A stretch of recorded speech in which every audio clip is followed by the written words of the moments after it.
एक बेटी जो दिन रात पढ़ाई कर रही हो, एक सपना लेकर कि एक दिन अफसर बनेगी, माँ बाप का नाम रोशन करेगी, वो अचानक गायब हो जाए।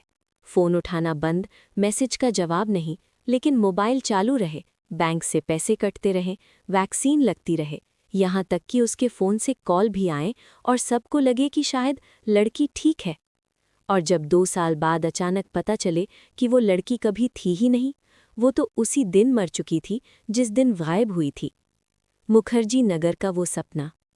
इस केस की शुरुआत होती है भारत की राजधानी दिल्ली से, जहां का मुखर्जी नगर इलाका पूरे देश में जाना जाता है, खासकर उन युवाओं के बीच जो यूपीएससी जैसी बड़ी परीक्षाओं की तैयारी करने के लिए घर से दूर निकलते हैं।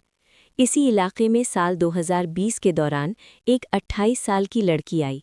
नाम था मोनिका यादव, जिसे प्यार से सब मोना बुलाते थे। मोना मूल रूप से बुलंदशहर की रहने वाली थी। परिवार साधारण था, लेकिन संघर्षों से भरा हुआ। साल 2011 में एक सड़क दुर्घटना में पिता का निधन हो गया था। घर में सिर्फ माँ और 3 बेटियां बची थीं, जिनमें मोना सबसे छोटी थी। मोना दिल्ली पुलिस में कांस्टेबल थी, लेकिन उसके अंदर कुछ और बनने का आत्मविश्वास था। उसने यूपी पुलिस सब इंस्पेक्टर का एग्जाम क्लियर किया, पर जॉइनिंग नहीं ली। उसे लगा कि अगर वो पूरी लगन से पढ़े तो यूपीएससी भी दूर नहीं। 2020 में उसने नौकरी से इस्तीफा दिया और मुखर्जी नगर के एक पीजी में रहने लगी। सुरेंद्र राणा, एक भरोसेमंद रक्षक। दिल्ली में मोना का सबसे बड़ा सहारा कोई था तो वो थे सुरेंद्र राणा। सुरेंद्र दिल्ली पुलिस में ही कार्यरत थे। मोना उन्हें डैडा कहकर बुलाती थी, क्योंकि सुरेंद्र उनसे करीब 15 साल बड़े थे। मोना के पिता नहीं थे, इसलिए सुरेंद्र में उन्हें एक पिता जैसा भरोसा दिखता था। सुरेंद्र भी उसे बेटा कहकर पुकारते थे।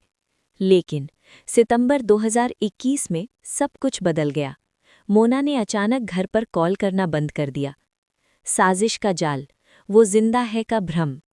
जब मोना की बहन ने सुरेंद्र को फ़ोन किया तो सुरेंद्र ने कहा, मैं ड्यूटी के बाद जाकर देखता हूँ।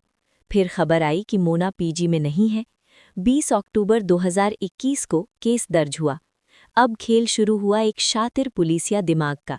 सुरेंद्र ने घरवालों को बताया कि उसके मुखबिर ने खबर दी है कि मोना अरविंद नाम के किसी लड़के के साथ भाग गई है। अचानक घरवालों को एक कॉल आता है। कॉल करने वाला खुद को अरविंद बताता है। वो कहता है कि मोना मेरे साथ है, हमने शादी कर ली है, हम रोहतक जा रहे हैं, जान को खतरा है। पुलिस की जांच के दौरान सबूत भी मिलने लगे। एक होटल के रजिस्टर में मोना की आईडी मिली, एटीएम से पैसे निकले, सीसीटीवी में एक हेलमेट वाला शख्स दिखा, यहाँ तक कि मोना का कोविड वैक्सीनेशन सर्टिफिकेट भी सामने आया। सबको यकीन हो गया कि मोना जिंदा है, बस घर नहीं आना चाहती। 2 साल बीत गए। जुलाई 2023 में मोना की बहन ने हार नहीं मानी और दिल्ली पुलिस कमिश्नर की जन सुनवाई में पहुंच गई। मामला क्राइम ब्रांच को सौंपा गया। क्राइम ब्रांच ने जब उन फर्जी नंबरों की जांच की जिनसे अरविंद का कॉल आता था, तो परतें खुलने लगी। एक फोटो सामने आई जिसे मोना के परिवार ने पहचान लिया। वो शख्स था रॉबिन, जो सुरेंद्र राणा का साला था। जब पुलिस ने सुरेंद्र को सख्ती से उठाया तो उसने वो सच उगला जिसे सुनकर सबकी रूह कांप गई। 8 सितंबर 2021। सच ये था कि मोना को सुरेंद्र ने 8 सितंबर 2021 को ही मार दिया था।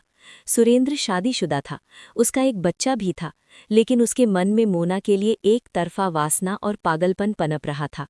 जब मोना ने उसके शादी के प्रस्ताव को ठुकरा दिया और कहा कि मैं आपको पिता मानती हूं, तो सुरेंद्र का अहम घायल हो गया। 8 सितंबर को वो मोना को बहला फुसलाकर बुराड़ी के सुनसान पुश्ते पर ले गया। वहां फिर से वही बात हुई। मोना के इनकार करने पर सुरेंद्र ने अपनी हैवानियत दिखाई और वहीं उसका गला दबाकर उसे मौत के घाट उतार दिया। कत्ल के बाद सुरेंद्र ने 2 साल तक सबको बेवकूफ़ बनाया। वो कॉल गर्ल्स को पैसे देता, उन्हें मोना का आधार कार्ड देता और होटल में चेक इन करवाता। साले रॉबिन से अरविंद बनकर कॉल करवाता, खुद मोना का एटीएम इस्तेमाल करता ताकि रिकॉर्ड्स में वो जिंदा दिखे। आज सुरेंद्र राणा और उसके साथी सलाखों के पीछे हैं। एक वर्दी वाले ने, जिसे कानून का रक्षक होना चाहिए था, एक बेटी के सपनों और उसकी जान का सौदा कर दिया। झूठ की उम्र चाहे कितनी भी लंबी क्यों ना हो, सच की एक दस्तक उसे खत्म कर देती है। जय हिंद। क्या आप ऐसी और भी सच्ची घटनाओं के बारे में जानना चाहते हैं? हमें कमेंट में ज़रूर बताएं।